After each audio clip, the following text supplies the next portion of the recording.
Hello friends, तो आपका स्वागत है आपके अपने चैनल प्रगति कोचिंग क्लासेस में। तो आज जो है हमारा टॉपिक है प्रकाश का परावर्तन का जो ऑब्जेक्टिव्स के क्लास 10th के मेन एग्जाम में आता है, तो उसको आज हम लोग डील करने वाले हैं और ये मोस्ट प्रोबेबल है कि क्वेश्चंस जो है आपके यहीं से आएंगे। तो देखिए, तो आज हम स्टार्ट करते हैं इसको।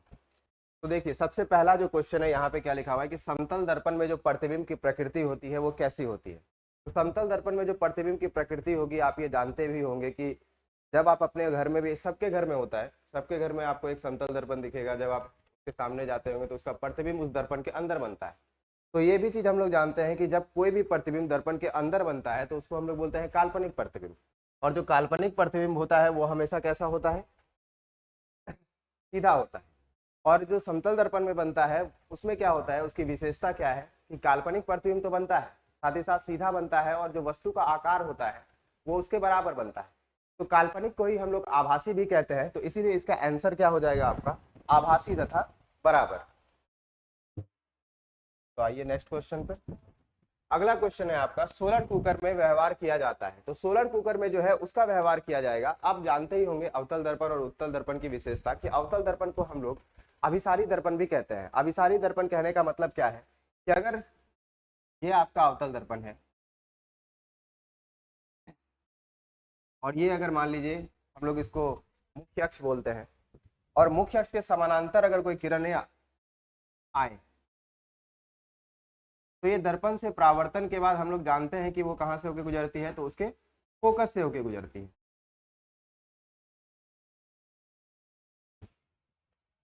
ठीक है, तो कहां से होकर गुजरेगी? उसकी फोकस से होकर गुजरेगी।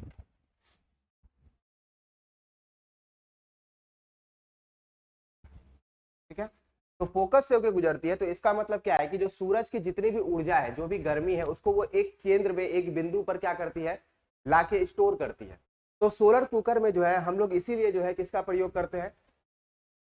अवतल दर्पण का। अवतल दर्पण का प्रयोग इसलिए होता है क्योंकि वो सारी किरणों से जो ऊर्जा प्राप्त होती है उसको एक बिंदु पर केंद्रित कर देती है, जिस कारण से वहां पे हीट का अमाउंट यानी कि ऊष्मा जो है बहुत ज्यादा हो जाती है और खाना पक जाता है। ठीक है, तो इसलिए हम लोग यहाँ पे क्या करेंगे? अवतल दर्पण का उपयोग करेंगे।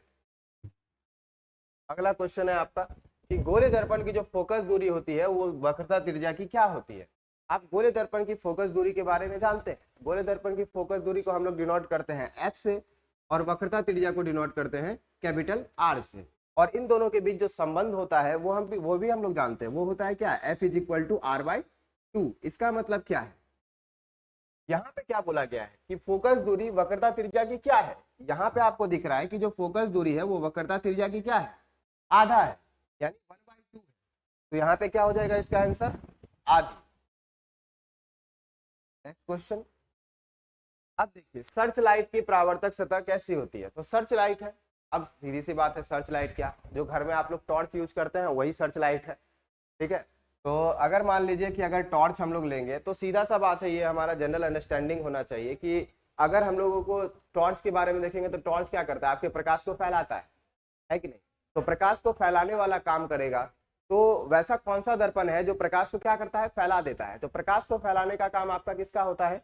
तो उत्तल का होता है। इसलिए हम लोग क्या करते हैं, हमेशा सर्च लाइट में किस दर्पण का उपयोग किया जाता है? उत्तल दर्पण का उपयोग किया जाता है। क्यों किया जाता है? क्योंकि ये प्रकाश को क्या करता है? फैला देता है। और अवतल दर्पण क्या करता है? प्रकाश को एक बिंदु पे केंद्रित करता है।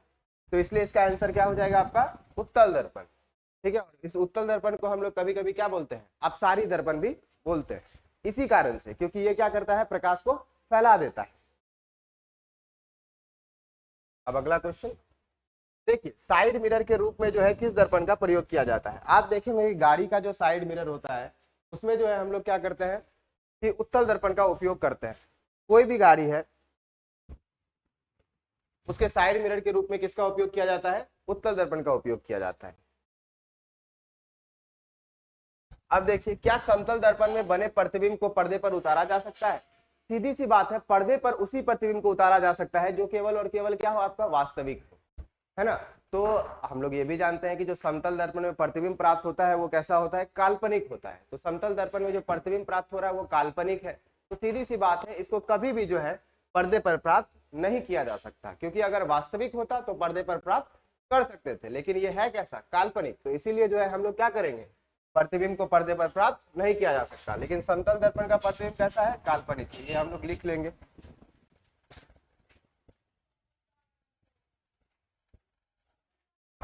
काल्पनिक है, इसलिए इसे पर्दे पर प्राप्त नहीं किया जा सकता। तो ये हो गया नहीं, इसका करेक्ट आंसर होगा। अब अगला, अगला है क्या आपका, परावर्तक सतह की सूक्ष्मदर्शी संरचना यदि समरूप ना हो, समरूप ना हो तो उस कंडीशन में क्या होता है?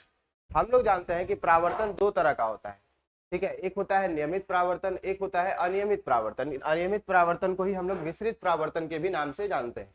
तो नियमित परावर्तन जो होता है वो क्या होता है? हमेशा आपका समतल सतह से होगा, ठीक है।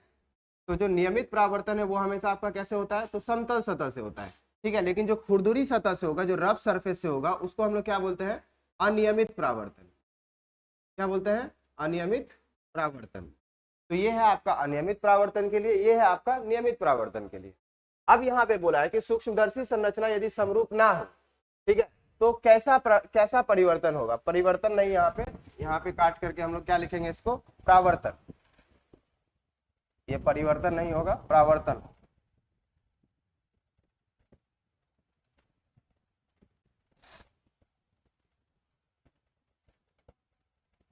तो क्या है ये?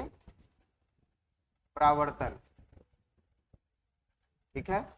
तो कैसा परावर्तन होगा? तो सीधी सी बात है, जब समरूप नहीं है तो इसका मतलब क्या है? खुरदुरी है।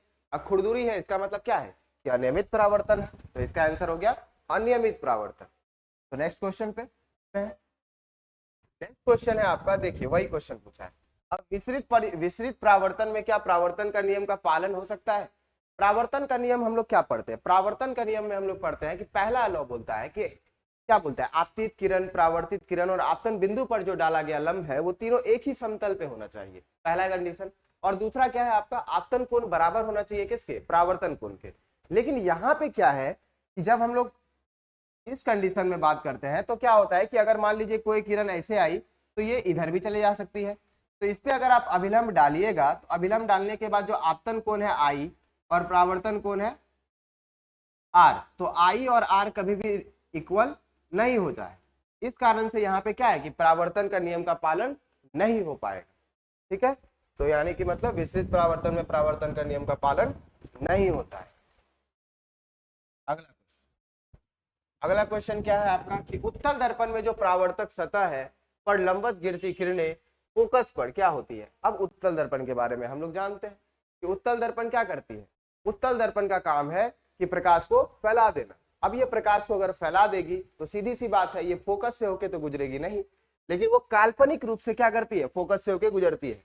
अब यहाँ पे लिखा है फोकस पर वो अभिसारित होती है, फोकस पे वो अपसारित होती है, समानांतर हो जाती है और अपसारित होने लगती है। तो सबसे पहले हम लोग उत्तल दर्पण बना लेते हैं। मान लीजिए ये आपका एक उत्तल दर्पण,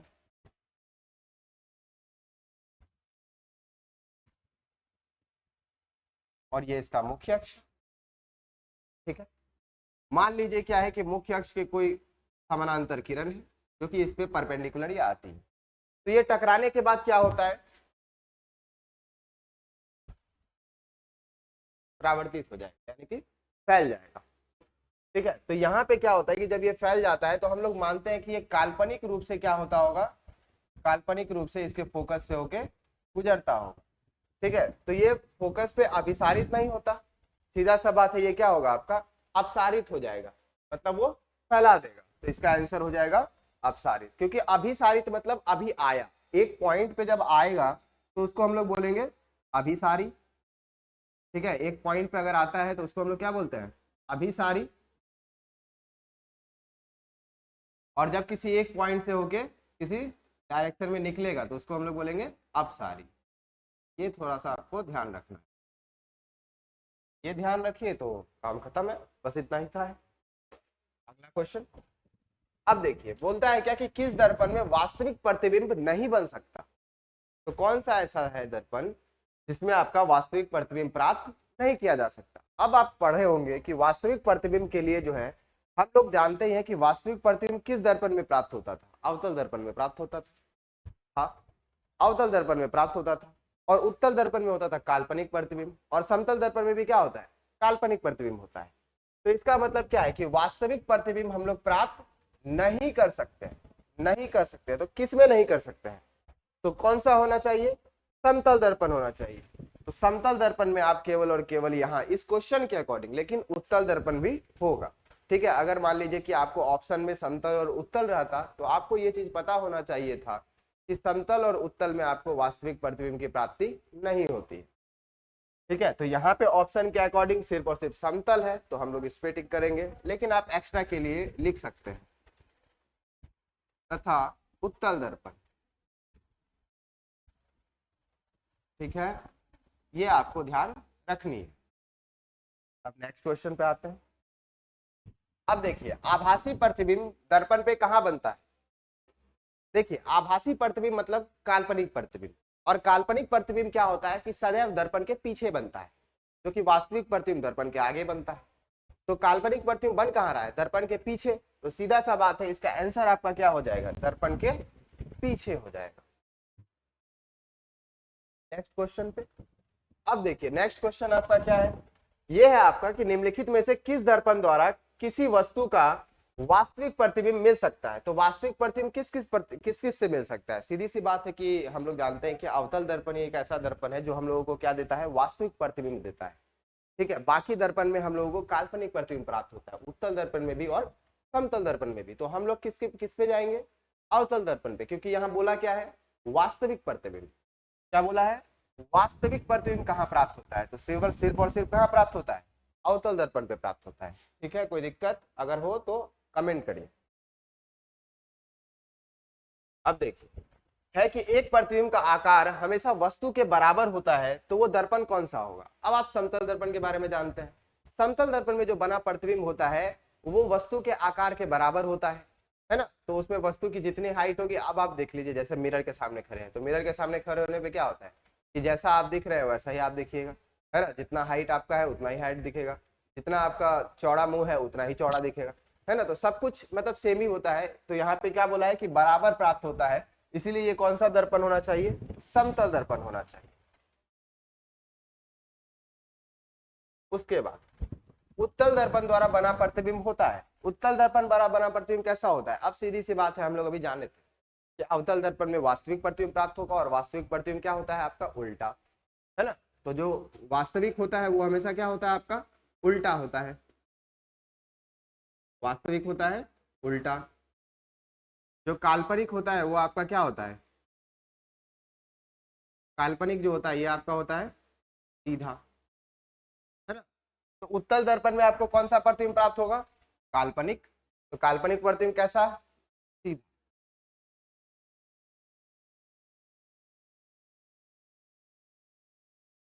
काल्पनिक प्रतिबिंब कैसा हो जाएगा आपका? सीधा हो जाएगा, हमेशा सीधा। चलिए नेक्स्ट पे। अब देखिए वक्रता त्रिज्या अगर 1 मीटर है तो अवतल दर्पण की फोकस दूरी आपकी क्या होगी? अब सीधी सी बात है कि अवतल दर्पण की फोकस दूरी के बारे में पूछ रहा है आपसे। फोकस दूरी और वक्रता त्रिज्या दिया हुआ है। हम लोग जानते हैं कि फॉर्मूला क्या है? F is equal to R/2, sorry, F is equal to R/2। अब यहाँ पे क्या है? आपकी वक्रता त्रिज्या जो है वो आपका कितना दिया हुआ है? 1 मीटर। तो R क्या दिया हुआ है आपको? 1 मीटर दिया हुआ है। तो इसको अगर हम लोग सेंटीमीटर में कन्वर्ट करें तो हम लोग क्या लिख सकते हैं? 100 सेंटीमीटर। तो F इज इक्वल टू क्या लिख सकते हैं हम लोग? R/2, और R का वैल्यू कितना है? 100/2 कट जाएगा, कितना बचेगा? 50 सेंटीमीटर। तो इसका आंसर क्या हो गया आपका? 50 सेंटीमीटर। तो 50 सेंटीमीटर कहाँ है? बी पे है, तो यहाँ पे टिक कर देना है। चलिए अब नेक्स्ट क्वेश्चन पे आते हैं। अब देखिए किसी दर्पण में बड़ा प्रतिबिंब प्राप्त होगा। अब कौन सा ऐसा दर्पण है जो बड़ा प्रतिबिंब प्राप्त कराता है? ठीक है, तो समतल में तो हम लोग जानते हैं कि समतल दर्पण में जो बना प्रतिबिंब होगा ये हमेशा क्या होता है? वस्तु के आकार के बराबर। तो यहाँ पे क्या होगा? ये हो जाएगा वस्तु के आकार के बराबर, वस्तु के आकार के बराबर। अवतल में बड़ा बनेगा, उत्तल में छोटा बनता है, ठीक है। तो यहां से आपके 3 क्वेश्चंस कभी भी आ सकते हैं, जैसे कि अभी हम लोग पहले भी देखे थे, पहले भी था ये क्वेश्चन, कि समतल दर्पण में जो वस्तु, कौन सा ऐसा दर्पण है जिसमें वस्तु आकार बराबर, तो मतलब प्रतिबिंब का आकार बराबर होता है वस्तु के आकार के, तो सीधा सा बात है समतल हो जाता। अवतल में क्या हो जाएगा, प्रतिबिंब वस्तु से बड़ा बनेगा, उत्तल में वस्तु की अपेक्षा छोटा बनेगा। तो इसका आंसर क्या हो जाएगा आपका अवतल, क्योंकि बोला क्या है आपको, बड़ा प्रतिबिंब प्राप्त होना चाहिए।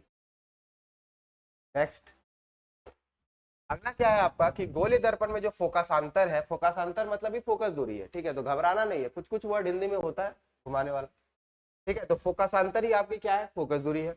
और ये हो गई वक्रता त्रिज्या। तो अभी जस्ट हम लोग पीछे देखे थे कि F इज इक्वल टू क्या था, R/2, ठीक है, F is equal to R/2, तो यानी कि क्या है, F is equal to R/2, देखिए कहाँ पे है, इस वाले में, ठीक है। और यहाँ पे आप हमेशा याद रखिएगा कि जो वक्रता त्रिज्या है उसको हम लोग कैपिटल लेटर से डिनोट करते हैं, ठीक है, तो यहाँ पे जो ये कैपिटल लेटर होना चाहिए, ठीक है, क्या हो जाएगा, कैपिटल R/, ठीक, तो ये हो गया आपका आंसर सी। अगले क्वेश्चन पे आते हैं।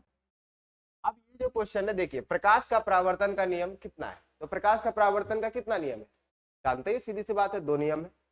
पहला नियम हम लोग कहते हैं कि जो आपतित किरण है, पहला नियम क्या बोलता है, आपतित किरण परावर्तित किरण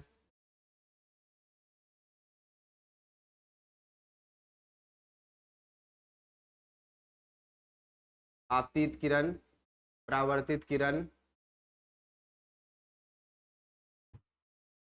आपतन बिंदु पर डाला गया अभिलंब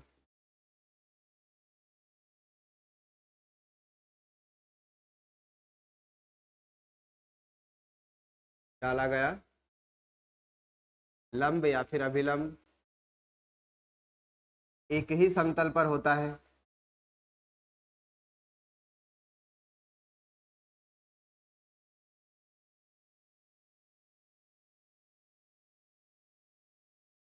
और दूसरा लॉ क्या बोलता है कि आपतन कोण बराबर होता है किसके, परावर्तन कोण के। तो आपतन कोण बराबर है किसके, परावर्तन कोण,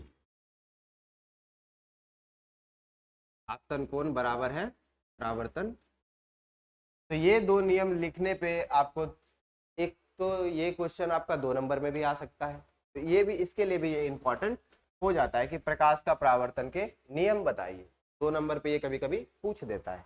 तो ये है आपका आपतित किरण, परावर्तित किरण और आपतन बिंदु पर डाला गया लंब, तीनों एक ही समतल पे होता है, और आपतन कोण बराबर होता है परावर्तन कोण के। तो ये अगर आपको दिक्कत हो रहा है कि आपतित किरण क्या है, तो देखिए, अगर हम लोग कोई भी समतल दर्पण कंसीडर करते हैं या फिर समतल सरफेस कंसीडर करते हैं, मान लेते हैं, और ये जो किरण आकर के इस दर्पण पे टकराएगी, इसको हम लोग बोलते हैं आपतित किरण। क्या बोलते हैं, आपतित किरण। जिस बिंदु पे आकर टकराती है, इस बिंदु को बोला जाता है आपतन बिंदु। क्या बोला जाता है, आपतन बिंदु।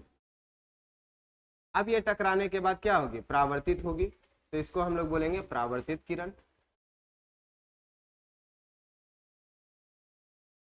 तो ये हो गया आपका परावर्तित किरण। इस बिंदु पे अगर डाला जाए लंब,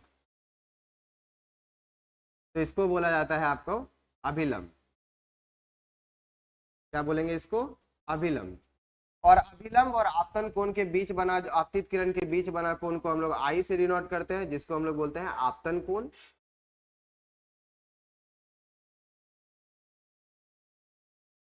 और ये वाला जो कोण है परावर्तित किरण और अभिलंब के बीच बना है, तो इसको लिखते हैं आर से, एंगल ऑफ रिफ्लेक्शन, ठीक है, एंगल ऑफ रिफ्लेक्शन, और इसको बोला जाता है परावर्तन कोण।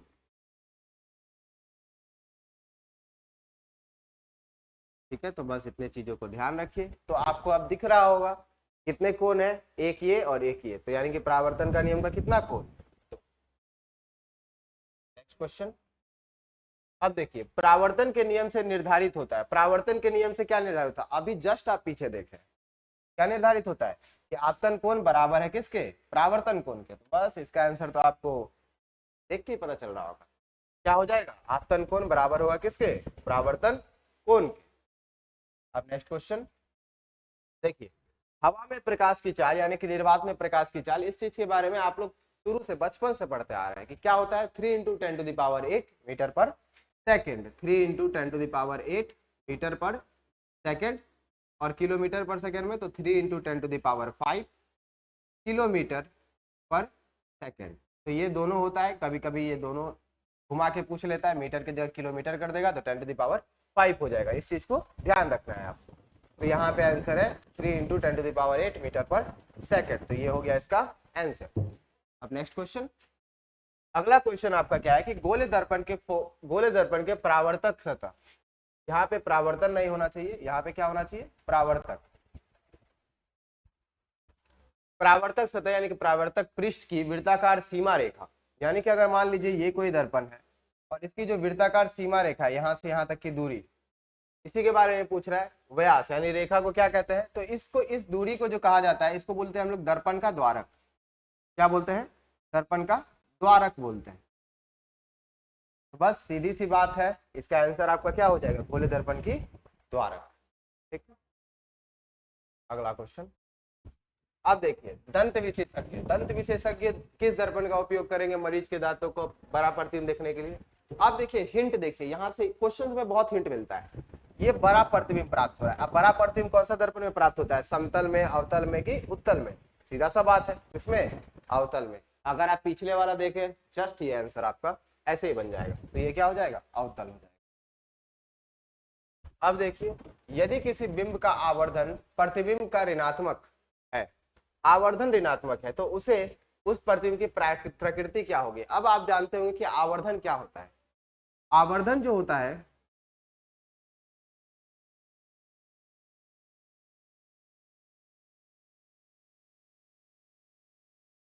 आवर्धन जो होता है ये उसको हम लोग लिखते हैं प्रतिबिंब की ऊंचाई बटे वस्तु की ऊंचाई। क्या लिखते हैं, प्रतिबिंब की ऊंचाई बटे वस्तु की ऊंचाई।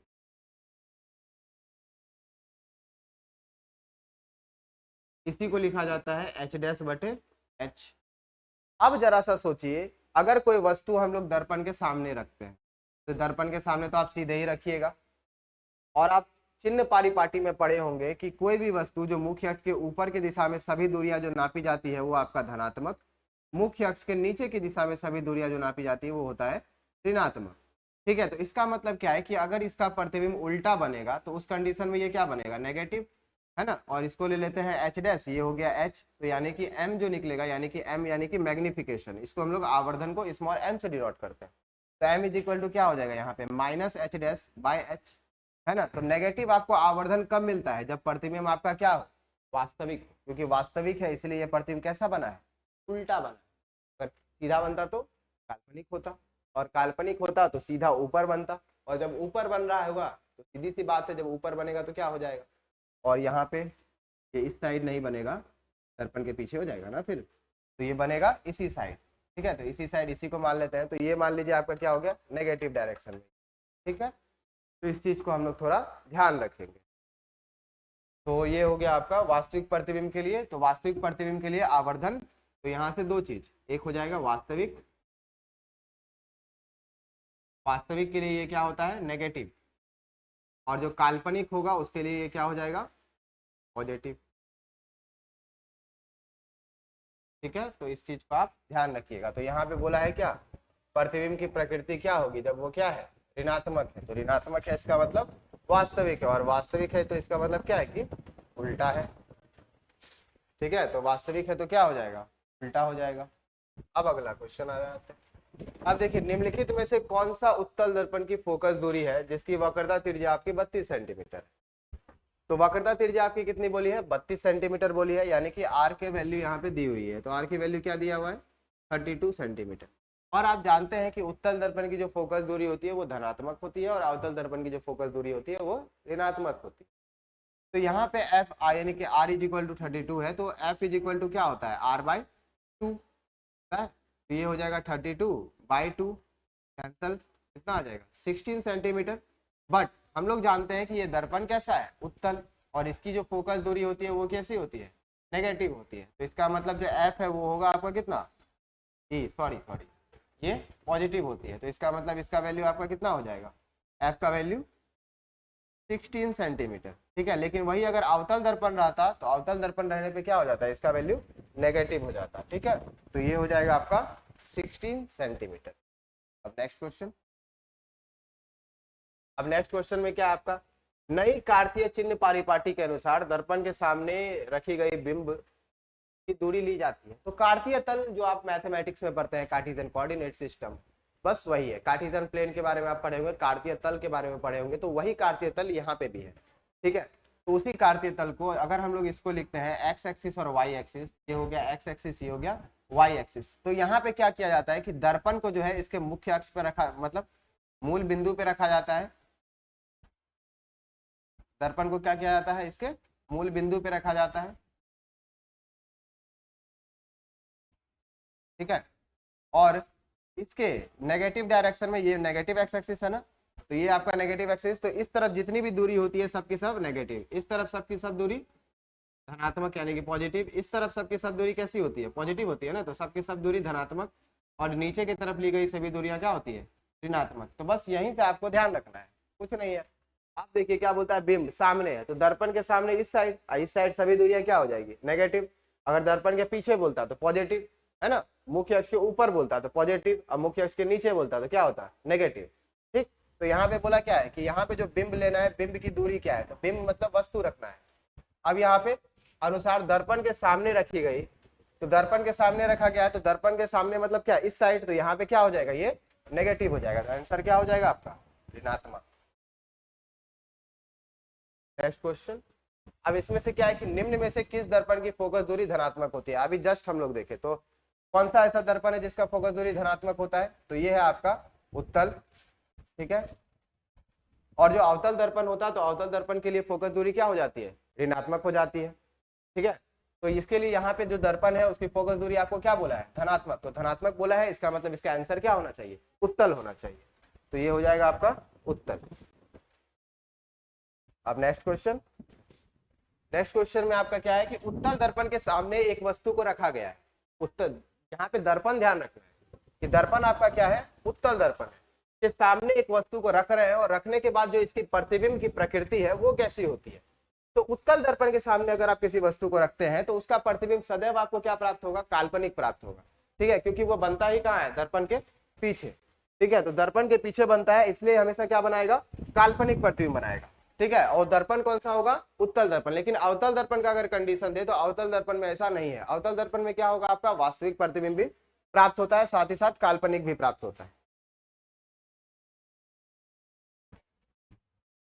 अब अगला क्वेश्चन है कि कौन सा दर्पण आमतौर पर वाहन के पीछे देखने के लिए उपयोग किया जाता है। आप पीछे देखना है तो पीछे देखने के लिए आपका क्या होगा, साइड मिरर, है ना। तो साइड मिरर के रूप में आप कौन सा दर्पण यूज करेंगे, अभी जस्ट हम लोग पहले ही देखे हैं। तो साइड मिरर का उपयोग, तो साइड मिरर कौन सा होता है, उत्तल दर्पण होता है। तो इसका आंसर आपका क्या हो जाएगा, उत्तल दर्पण।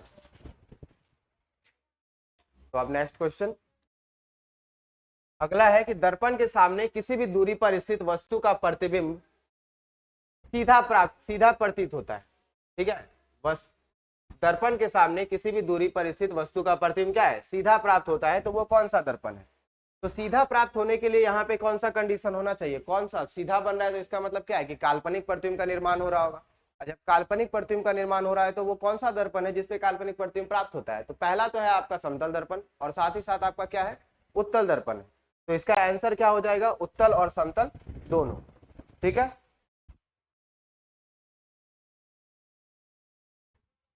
अगला क्वेश्चन है कि किसी कार का अग्रदीप, अग्रदीप मतलब आगे का जो हेडलाइट होता है, उसमें किस दर्पण का उपयोग किया जाता है।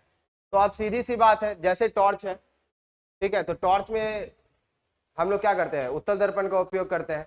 लेकिन यहाँ पे क्या है, जो अग्रदीप है उसको क्या किया जाता है, कंसंट्रेट करके रखा जाता है, ठीक है। तो इस स्थिति में जो है यहाँ पे हम लोग जो दर्पण का उपयोग करते हैं वो दर्पण आपका क्या हो जाता है, अवतल दर्पण हो जाता है, ठीक है। तो किस दर्पण का उपयोग किया जाता है, अवतल दर्पण का उपयोग किया जाता है। अब अगला क्वेश्चन देखते हैं। अब है क्या कि प्रकाश की किरणें गमन करती हैं। तो आप जानते हैं कि जो प्रकाश की किरणें हैं वो कैसे गमन करती है। प्रकाश की किरण जो है हमेशा क्या होती है, सीधी रेखा में गमन करती है, ये तो हम लोग जानते ही हैं, ठीक है। क्योंकि ये जो इंट्रोडक्शन है इस चैप्टर का, प्रकाश का परावर्तन का, उसका पहला लाइन ही यही मिलेगा आपको कि प्रकाश है क्या, और प्रकाश जो है गमन किस रेखा में, मतलब गमन कैसे करती है। तो प्रकाश जो है हमेशा कैसे गमन करती है, सीधी रेखा में गमन करती है। अब अगला क्वेश्चन है कि दाढ़ी बनाने के लिए कौन सा दर्पण का प्रयोग किया जाता है। तो सैलून गए होंगे कभी, तो सैलून जाने के बाद आप देखे होंगे कि वहां पे जो दर्पण होता है उसमें जो आपका प्रतिबिंब होता है वो आपके मुंह की अपेक्षा थोड़ा ज्यादा बड़ा बनता है। तो जब बड़ा बन रहा है तो हम लोग जान ही रहे हैं, अभी पहले ही देखे कि वस्तु का प्रतिबिंब जो है वो किस पे डिपेंड करता था, दर्पण पे। अब दर्पण पे डिपेंड कर रहा था तो समतल दर्पण जब था तो वस्तु के बराबर का प्रतिबिंब बनता था, और जब उत्तल दर्पण होता था तो वस्तु की अपेक्षा छोटा बनता था। लेकिन हम लोग देखते हैं कि सैलून में हमारा फेस जो है थोड़ा बड़ा दिखता है। तो जब बड़ा दिखता है इसका मतलब क्या है कि बड़ा प्रतिबिंब प्राप्त हो रहा है, और जब बड़ा प्रतिबिंब प्राप्त हो रहा है तो वो कौन सा दर्पण होना चाहिए, अवतल, क्योंकि अभी हम लोग पहले भी देख चुके हैं कि कौन सा दर्पण बड़ा प्रतिबिंब बनाता है, तो वो कौन सा बनाएगा, अवतल दर्पण। इसीलिए हम लोग दाढ़ी बनाने के लिए कौन सा दर्पण का यूज करते हैं, अवतल दर्पण का। अब अगला क्वेश्चन है आपका कि समतल दर्पण की फोकस दूरी क्या होती है। तो समतल दर्पण की जो फोकस दूरी होती है वो होती है अनंत। ठीक है, तो समतल दर्पण की जो फोकस दूरी क्या होती है, अनंत होती है। तो इसका आंसर क्या हो जाएगा आपका, अनंत। तो नेक्स्ट क्वेश्चन ये है आपका कि अवतल दर्पण के सामने वस्तु को रखा जाए ताकि प्रतिबिंब उल्टा, वास्तविक और समान आकार का प्राप्त हो। यहाँ पे ये इंपॉर्टेंट है कि ये कैसा बने, समान आकार का बने। तो जब आप पढ़े होंगे प्रतिबिंब की स्थिति अवतल दर्पण में, तो उसमें आप पढ़े होंगे एक वक्रता त्रिज्या पर। तो वक्रता त्रिज्या पर जब वस्तु को रखा जाता था, अगर मान लीजिए यही एक अवतल दर्पण है, ठीक है, और ये इसका मुख्य अक्ष मान लेते हैं हम लोग, और कोई एक वस्तु यहाँ पे रख दिया जाए, मान लीजिए कि ये इसकी फोकस दूरी है, मतलब एफ है फोकस, ये इसकी वक्रता त्रिज्या है, वक्रता केंद्र है सी, और इस पे अगर मान लीजिए किसी वस्तु को रखा जाता है, तो हम लोग जानते ही हैं कि प्रतिबिंब प्राप्त करने के लिए कम से कम दो रेखा की आवश्यकता है, दो प्रकाश की किरणों की आवश्यकता है। तो अगर मान लीजिए एक किरण गुजारते हैं हम लोग इस तरह से, तो और हम लोग जानते ही हैं कि दर्पण से यह परावर्तन के बाद कहाँ से होकर गुजरेगी, तो फोकस से होकर गुजरेगी। ठीक है, तो फोकस से होकर गुजरी, और उसके बाद क्या है कि एक किरण हम लोग क्या करते हैं, यहां से गुजारते हैं।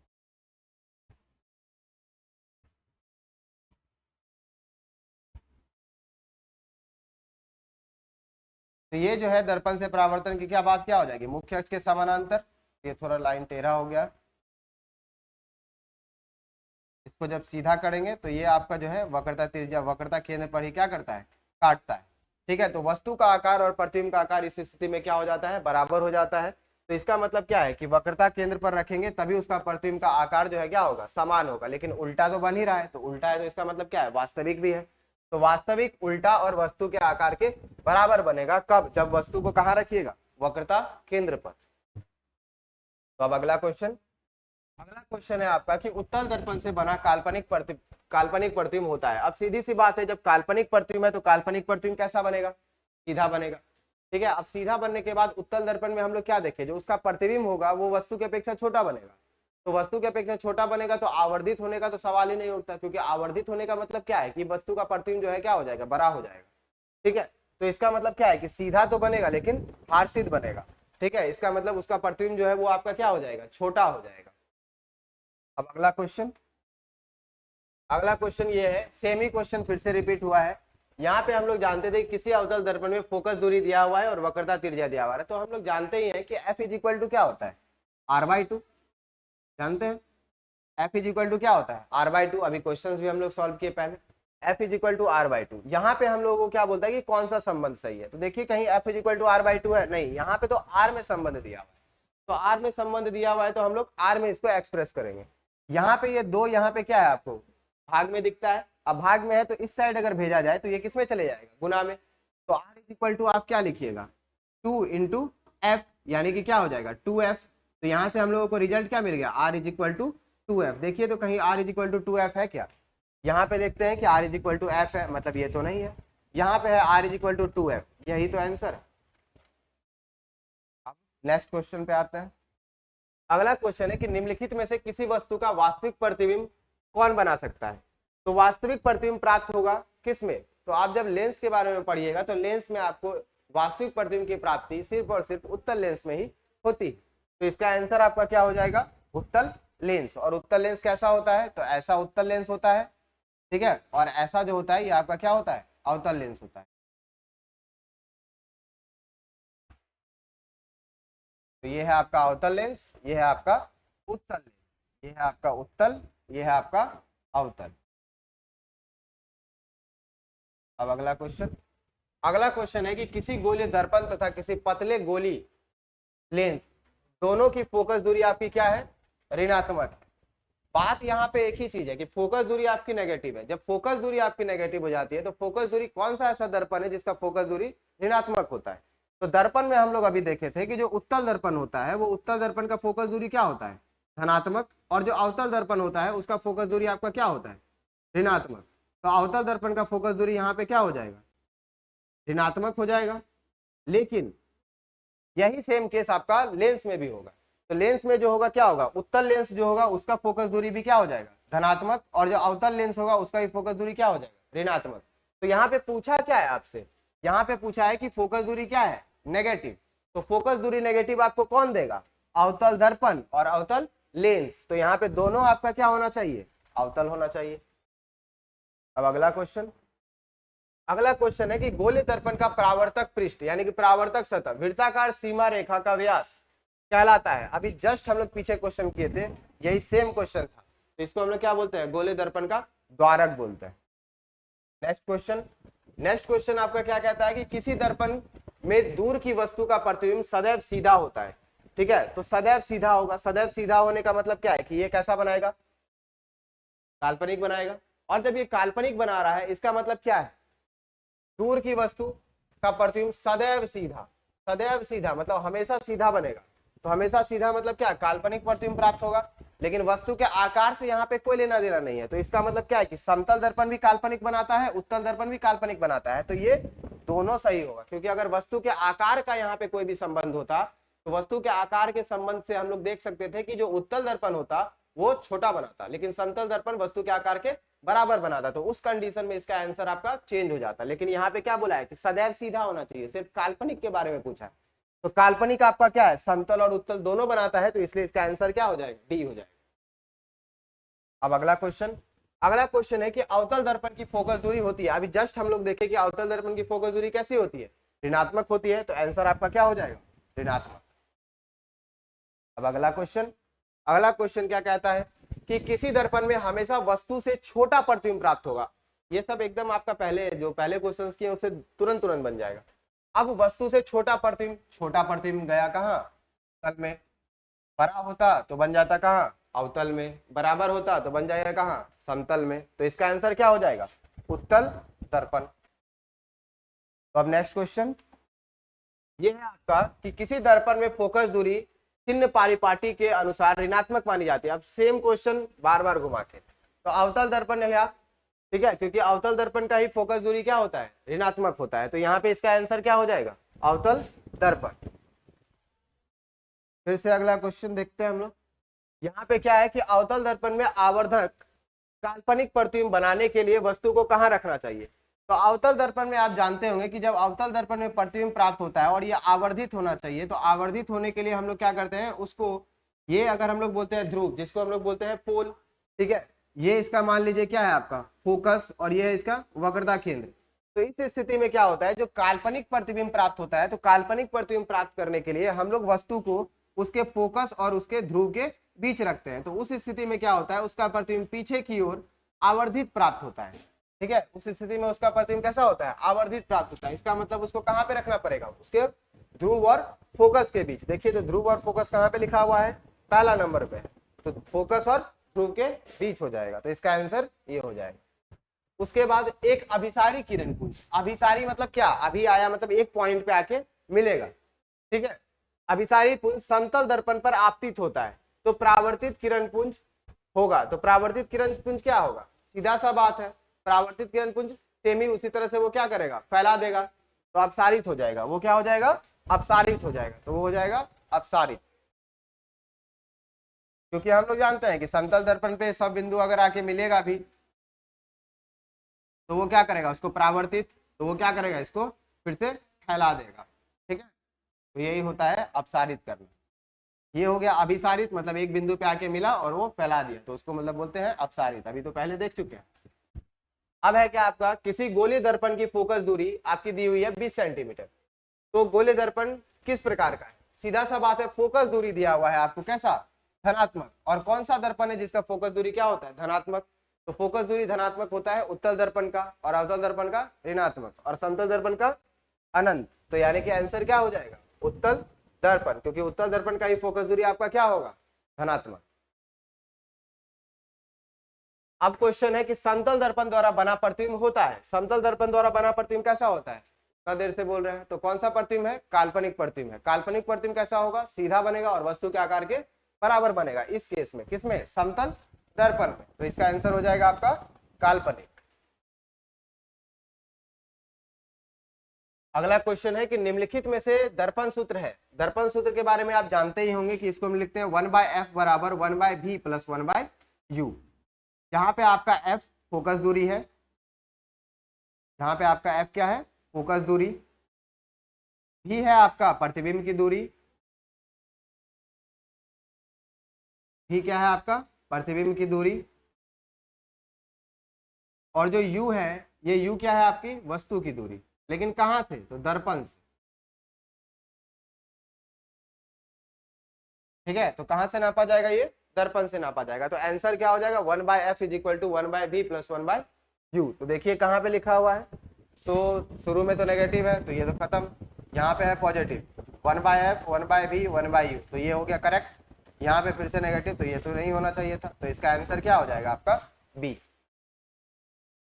नेक्स्ट, तो क्वेश्चंस खत्म। तो इतना ही क्वेश्चंस है इसमें, तो इतना को आप प्रिपेयर करिए। आई होप कि कोई दिक्कत नहीं हुआ होगा। अगर कोई दिक्कत हुआ हो तो कमेंट में जरूर मेंशन करें कि कोई किसी भी क्वेश्चंस को लेके अगर आपको डाउट हो, समझने में दिक्कत हुआ हो।